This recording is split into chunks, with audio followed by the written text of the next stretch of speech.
Hello.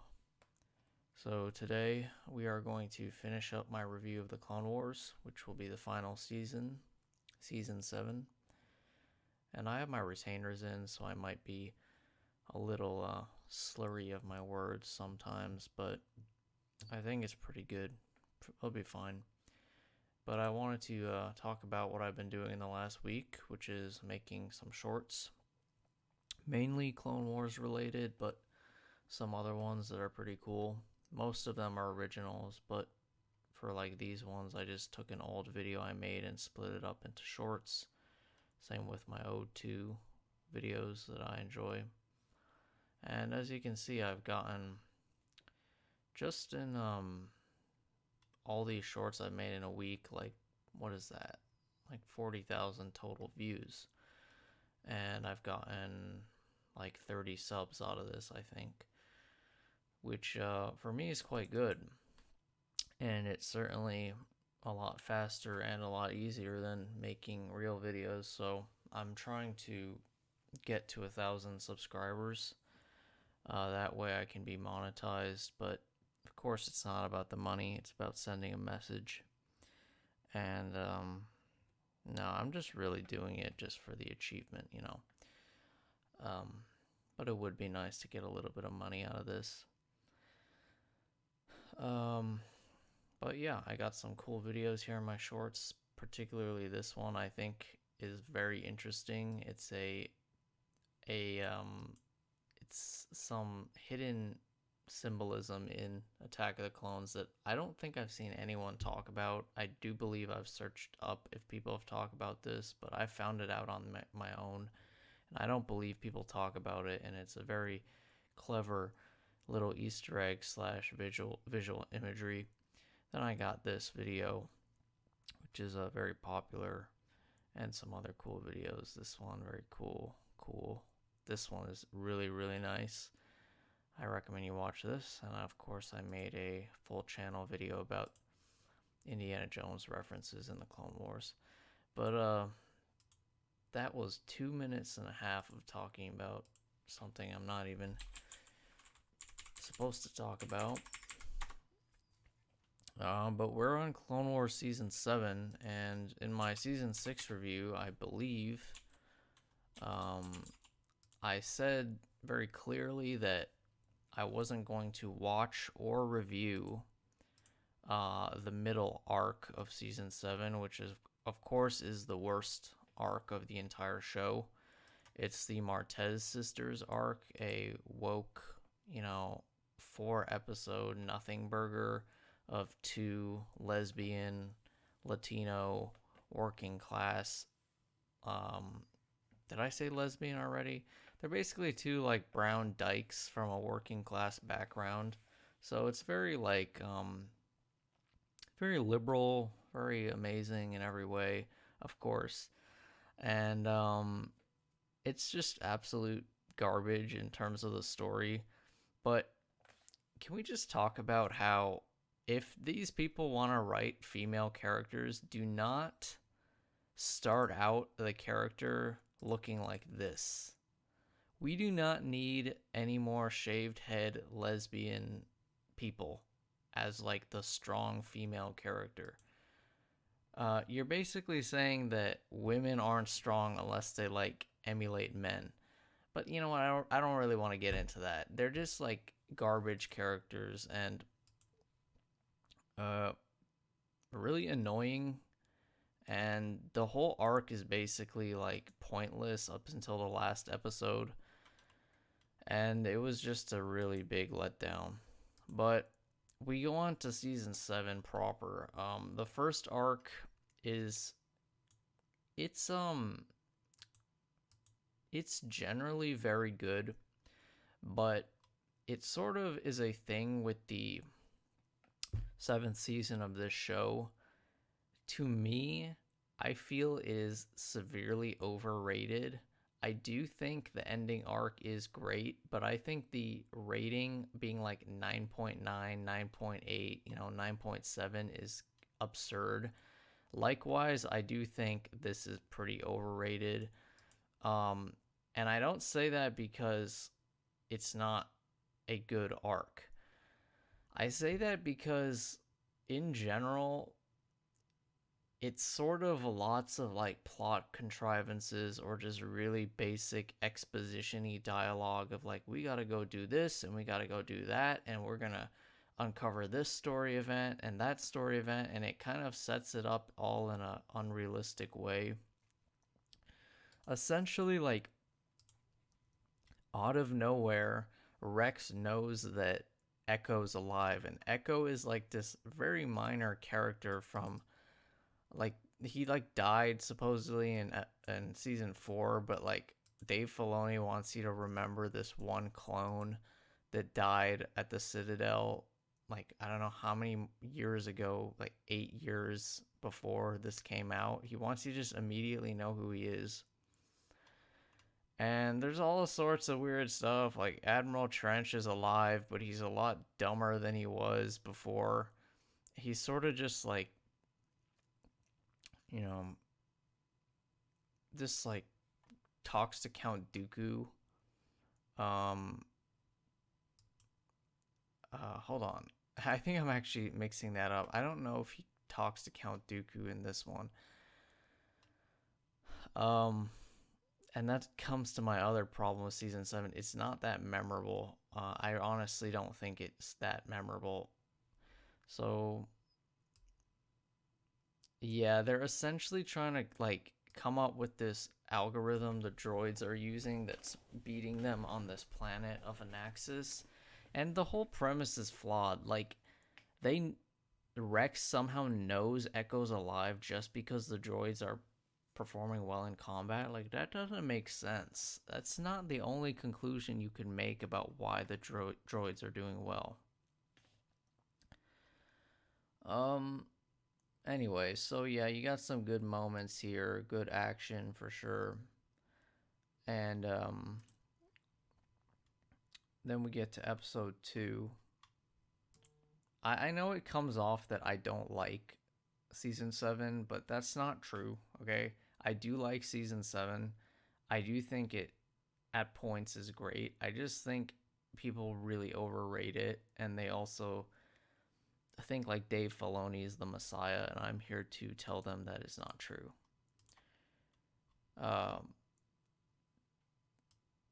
So yeah, this one, is this the one they go on the Techno Union planet, or am I just tripping? You see, notice how I don't really know too much about this season, and I've just saw it. Like, it really is kind of forgettable. I think they go on the Techno Union planet, which is very cool, and then they sort of extract him in the next episode. There's some very good moments here. This episode actually does have one of the best moments where Padme is talking to Anakin, and Obi-Wan basically knows Anakin was talking to her. It's a bit of a sus moment, but very, very heartwarming in a way. So yeah, I give big compliments to the Techno Union planet they fight on. It's called Skeko Minor, I believe. Very cool world building. It was good to see like how the Techno Union is, because you see the Trade Federation, and you see the Banking Clan in season 6. So Techno Union was pretty cool. And then this episode I would classify as great. I would say like this is like very good to good depending on the episode. This one I would say is like low tier great. It certainly has great moments. The final death of freaking Admiral Trench is actually good. Little Anakin going to the dark side moment, but also shows he's like, he's the man. He kills him and sort of like threatens him to disarm this bomb on the planet. And yeah, so this whole thing was basically a trailer for or a teaser for Dave Filoni's Bad Batch show, which okay, like, it was good. I'm not saying this is a bad arc. It's a very good arc, but it definitely had a lot of flaws, and some of the writing techniques weren't great. The world building is very good, and certain moments are top tier. So overall, very good. Like I said, this one in the middle is absolute AIDS. It's disgusting. So no one watch this. No, actually, no. Watch it if you haven't watched it before. But it's just a real freaking ball ache. You just have to sit through it, and then finally Ahsoka comes out, and you're like, oh, now we see what this is for. And then the much sort of praised Siege of Mandalore arc, which, I mean, they essentially like make it a movie. They start the episode with like a Lucasfilm logo, and it's all like cinematic, and it's different than the main show. And essentially, the first episode, very good. It's quite heartwarming. I do think there are problems with it. Like, I'm not a fan of how Ahsoka was like cold to Anakin when they reunite. She's like giving him the cold shoulder. And I understand she's pissed off at the Jedi for what happened at the end of season 5. But also, I feel like it made clear she didn't hold animosity towards him in particular. It was more like the council that threw her under the bus. Like he literally went out of his way to acquit her, and he didn't go along with it. He didn't go along with the authority figure of the council. So that was a little unfortunate that they thought like that was a good idea, because I don't think it was. Of course, as the episode and the arc goes on, she softens to him, and you know, and essentially, the episode ends tying into episode 3, where it's like the Battle of Coruscant starts, and essentially Ahsoka's like, come help us on Mandalore to defeat Maul again. Like, apparently Maul has escaped the Emperor's captivity, or Palpatine's captivity, because he was captured at the end of season 5 again. So, and then this scene also I don't like. Oh, okay. Before that scene, there's a really amazing scene where like the entire 501st, or not, maybe not the entire 501st, but like a bunch of soldiers have painted their helmets in honor of her, which is awesome.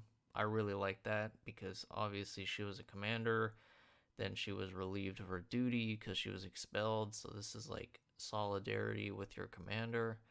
A really nice moment. Pretty great in every way. But like I said, the episode ends with the Battle of Coruscant starting, and Obi-Wan and Anakin are like needing to leave, but Ahsoka's like, you're just gonna leave the people of Mandalore? This is why people don't trust the Jedi anymore. And I really don't like this moment. I like the concept of what, it's like this is where the show kind of branches off, because Anakin supports Ahsoka and says, like, we'll take off a small battalion and you can go to Mandalore while we go to Coruscant. I like that. And I like that Anakin sticks up for her. However, what I don't like is her reasoning. Like, what she says, like, this is why people don't trust the Jedi anymore. Like, I don't think Ahsoka's a stupid character, but they make her like a child all over again. Like, the whole point of the show is like she grows up and she gets more mature. But she's making really stupid points. Like, what are the Jedi supposed to do? The capital of the Republic has been invaded for the first time in like 1,000 years.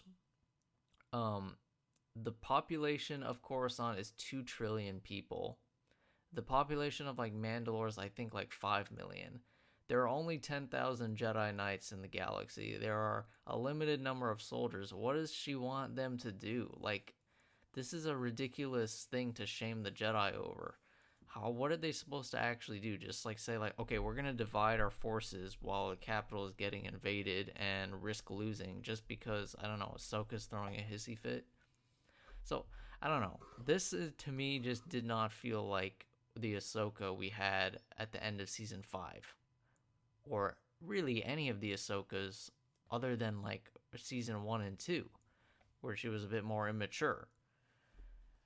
So that was dumb, and it was kind of just like, ooh, look, the Jedi, they're corrupt. They don't save everybody. It's like, it's so dumb because it doesn't make any logical sense.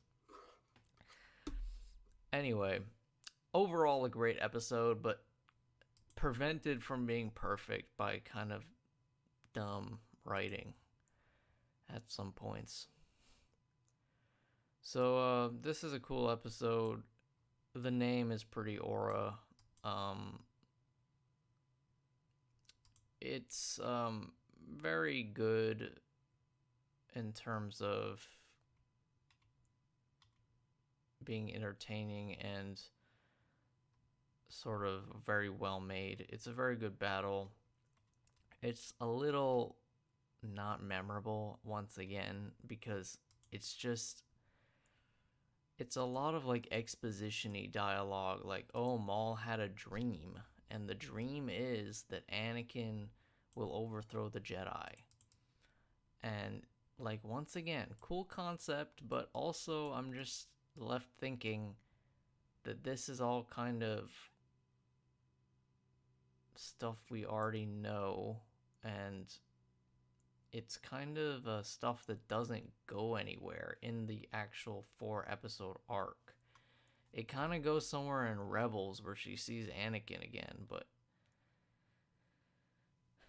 I might be being a bit too harsh. I don't want to say it goes nowhere, but it's essentially just we're seeing Order 66 through Ahsoka's eyes, and basically they capture Mandalore, they leave, and the next episode is a great episode.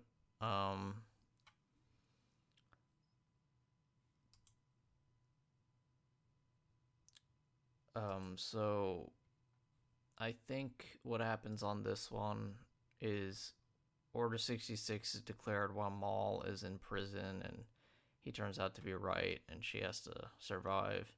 And I think she takes the inhibitor chip out of Rex. And in the last one, another great episode. It's not a 9.9. I'll be so honest with you. It's not. It's just not. It's a great episode, but it is not the greatest episode in the entire show. It has better animation than some of the other episodes, but it's not written better.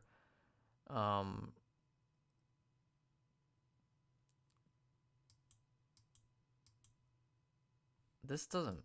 Oh, never mind. Yeah, so she escapes with Rex, and I do love the moment where she... they crash the Star Destroyer, killing all the clones.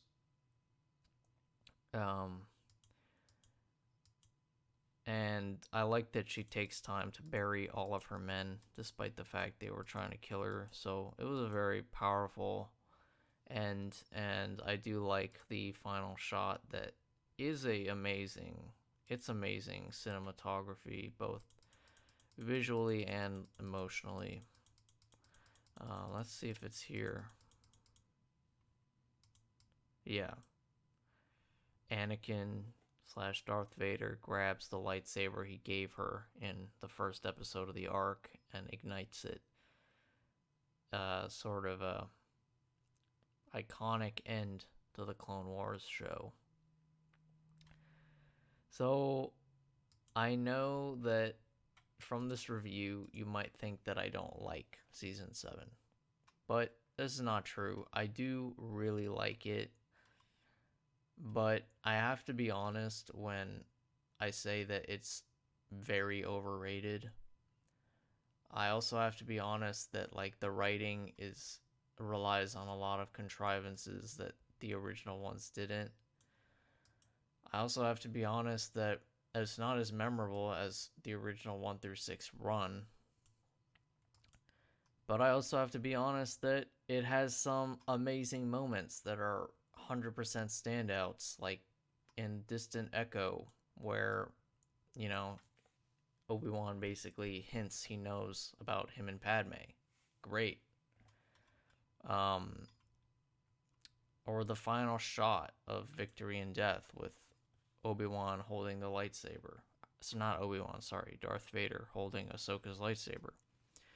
Or like them painting their armor. Do I think the lightsaber duel is the best in the show? No, it's not. It really is not.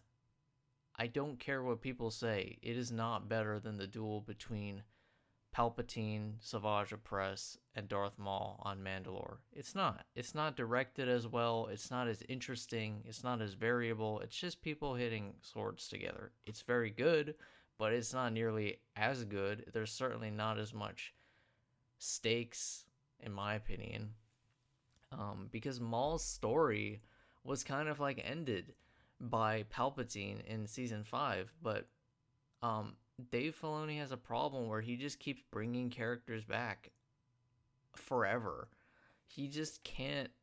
He's ultimately not as talented as people think he is. George was talented, and George sort of guided him to be great. But without George, Dave Filoni is very good, but he is kind of a hack at the same time. And he makes some awful shit, like the Ahsoka show. Awful. Or he sort of, in my opinion, this is controversial. I think he wasted the character of Maul a little bit in this last arc, because it would have been more interesting if the consequences of Palpatine imprisoning him were actually shown on camera, instead of just us going in and being like, yeah, Maul's out, everything's the same as it was before, he still rules Mandalore. It's like, what? No, he doesn't. Palpatine literally freaking defeated him, put him in prison. And of course, I didn't review it, but the Martez arc is a absolute shitter. And there are deleted arcs on YouTube if you search up the Utapau arc, that it is not written as well as some of the earlier arcs, but it's much better than what they put in here. They chose to put in this sort of woke lesbian Latino fantasy feminist bullshit, instead of like putting in a good arc with Anakin and Obi-Wan that sort of informed more about their relationship and their characters. So they chose to do this. And one thing I've noticed about even the good Disney Star Wars content, minus Rogue One, because that one is very good, in my opinion, even the good stuff, like Clone Wars Season 7, like The Bad Batch, always has, like, Disney sticking its, like, freaking whatever, sticking its nose into things and, like, making it obviously Disney content.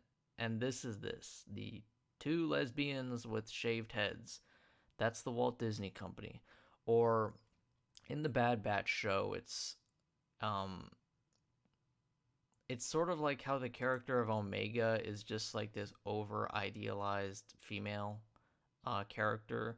Now, she's not a bad character. She certainly got better as time went on, but it was just sort of intoxicating how morally good she was compared to everybody else, and that she was almost like just there to like say like, no, we gotta do better. And obviously people take this and they're like, oh, you just don't like women characters. But that's like really, really not true at all. I don't like the sort of modern female character. I do fully say that. I don't like either when they're essentially have no meaningful conflicts whatsoever, or are just like over idealized moral characters, or on top of it, they like put the male characters down in retrospect, and in certain points those three things all combine for like the shittiest character of all time. Rey is certainly like the super moral character that has like no meaningful conflict. Omega's sort of just like a really overly moral character. It just becomes intoxicating. I'm not saying they have to be morally gray. I'm just saying they shouldn't be like the only good, like the only flawless character. It's just a bit dumb. And it helps when they're not annoying and voiced by an annoying voice actor. Um, yeah, this was a weird review. I kind of like had a lot of energy on this review because I do think that people overrate this a lot. And I know I didn't have the plot memorized, and I do apologize.